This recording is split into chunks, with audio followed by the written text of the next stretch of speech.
যখন কোনো মানুষের উপর বিপর্যয় আসে, সেটা হয় পরীক্ষা অথবা একটা শাস্তি।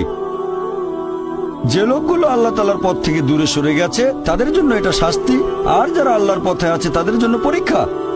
হতে পারে যে বাবা মা খুব ভালো মুসলিম, 5 ওয়াক্ত নামাজ পড়েন, হয়তো যাকাত দিয়েছেন, হজ পালন করেন, রমজান মাসে রোজা রাখেন, আল্লাহ তাদের একটা সন্তান দিলেন জন্ম থেকে যার হার্টে সমস্যা।